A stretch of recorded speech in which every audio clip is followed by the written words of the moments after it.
Ibihe byiza kuri wowe ukurikirana ibiganiro bya Kamotoki TV, ngendetse Imana Jean Bosco, channel ni Kamotoki TV nk'uko nabikubwiye.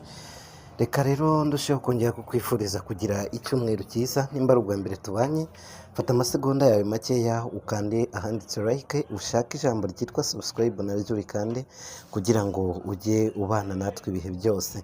Nimba wishimiye iyi nkuru twakoze nyine kugira ngo n'izindi zose z'abasitari ujye uzibona. Ikindi, iyi channel yatanze amahirwe ku bantu bifuza gukina filime. Hari filime iri kuri iyi channel yitwa Ndicuza, abayireba mukabona mwifuza kuyikinamo mwanyandikira muri comment mugashyiramo nimero zanyu nkabafasha, mukabasha kuzamura impano zanyu. Twihuse cyane, amazina ye yamenyekanyeho ni Vava cyangwa Dorimbogo. Yamenyekanye cyane mu biganiro bigiye bitandukanye, nyuma aza kwerekeza mu bijyanye n'umuziki. Ariko mbere yuko tujya kuri ibi, reka dusubire inyuma gatoya. Ubundi yari muntu ki? Amateka ye mbere na mbere, yakuze ari umukobwa wakuriye mu cyaro, ariko akaba yarifuzaga kuzaba umusitari ku rwego rwo hejuru, kuko yumvaga nyine arizo nzozi ze, nk'uko buri muntu wese agira inzozi ze nyine, yumva hari aho ashaka kuzagera. Nawe yakuze yumva azaba umusitari.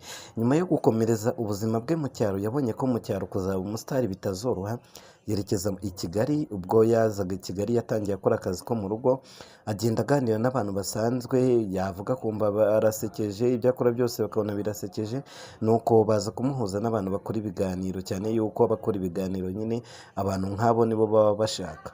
Dorimbogo rero yasabye Imana cyane kuko yakundaga no gusenga, ayisaba ko yazamuzamura akaba umusitari wa danje, kugira ngo abashe nyine kugera kuri bya bintu yifuzaga kuva kera he. Nuko Dorimbogo rero Imana iramushyigikira, agenda yamamara gake gake bigeraho aramenyekana ndetse nyuma yo kumenyekana mu biganiro, yahise atangira gukora n'indirimbo zimwe na zimwe. Indirimbo aheruka niyo yakoranye na Latifaya, ngira ngo muramuzi, ukora ibintu bisekeje nawe bameze kimwe. Rero bakoranye indirimbo y'amatora, niyo ndirimbo aheruka gushyira hanze. Nyuma y'ibyo ngibyo nibwo hatangiye kwasasara indwara ngo yamufashe, atangira no kumukoresha ibiganiro na bimwe atakavuga ko ababara cyane, ndetse atangira kuraga asezera avuga yuko ashobora kuba agiye kwitaba Imana. Ndetse yari afite amarira menshi cyane cyane cyane nyine, ku buryo umuntu wese warebye icyo kiganiro yabonaga ko ari ikiganiro giteye agahinda aho yari aryamye. Nyuma yaje kwerekezwa iwabo ku ivuko, ajya kuba ariho akurikiranwa mu rwego rwo kugira ngo bamuvurishe imiti gakondo, kuko Vava yavugaga yuko ngo abaturanyi be bashobora kuba baramugiriye nabi, bakaba baramuroze ngo bitewe n'uburyo yari atangiye kuba umusitari. Nuko rero Vava yagaragaye ari kurira cyane, avuga ko ari kwitaba Imana, atangira no gusaba imbabazi abo yaba yaragiriye nabi bose.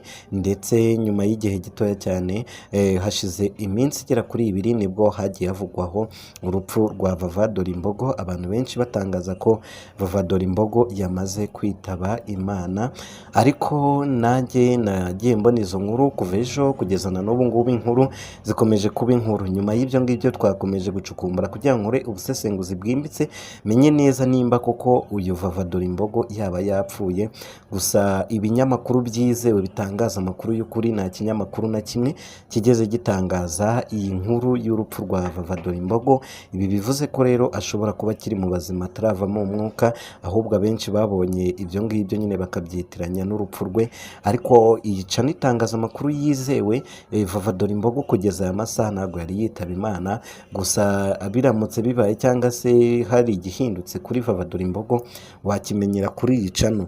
We kanda subscribe kugira ngo ujye ukurikirana ibiganiro nk'ibi ngibi ntibikagucike, ibindi byose ni mu kanya. Iyo wakanze subscribe, inkuru ikajyaho uhita uyibona ku kanya, yaba filime n'ibindi byose uhita ubibona ku kanya. Amakuru rero yizewe nuko uwo bita Vava Dorimbogo ataramara kuba yava mu mwuka, akiri muzima, ariko ararwaye bikabije cyane. Ibi bikaba ari byo bituma abantu bakomeza gutangaza inkuru z'uko yaba yitabye Imana, ariko ni uburwayi nyine busanzwe, ariko bugeze hamwe habi nyine uba ubona yuko umuntu yenda kwitaba Imana. Kuko iyo umuntu yageze ahantu ho kuraga no gusaba imbabazi, nawe nta mahirwe yo kuba muzima aba akifitiye. Ngayo nguko rero ku mukobwa wamenyekanye vuba cyane ku izina rya Vava Dorimbogo, aho ubu ngubu uburwayi bwe bugeze kure cyane, hafi no gupfa. Abamukunda rero mwatangira mukamusengera ndetse mukamusabira umugisha w'Imana ikaba ariyo yikorera ibyayo. Nari Nzeyimana Jean Bosco kuri mikoro za Kamatoki TV, tubana mu nkuru na filime nk'uko nabikubwiye. Ntuze kwibagirwa kugenda urebye filime yitwa Ndicuza, nimba wifuza no kuyikinamo biroroshye cyane, link yayo iri muri komenti, urabonamo akantu gafite utugambo tw'ubururu, udukandeho kugira ngo bikorohere guhita uyireba. Komeza kugubwa neza no kugira ibihe byiza. Ciao ciao.